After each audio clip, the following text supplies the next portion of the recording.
Magandang buhay mga ka-update.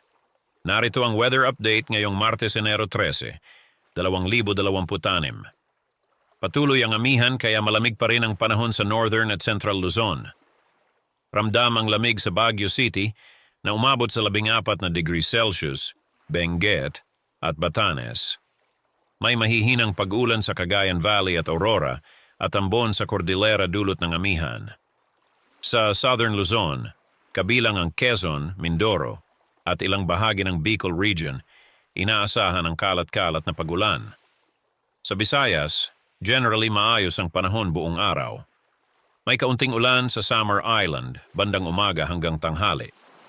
Pagsapit ng gabi, posible ang pag-ulan sa ilang bahagi ng Northern Negros at Northeastern Panay, habang maaliwalas naman sa malaking bahagi ng Negros.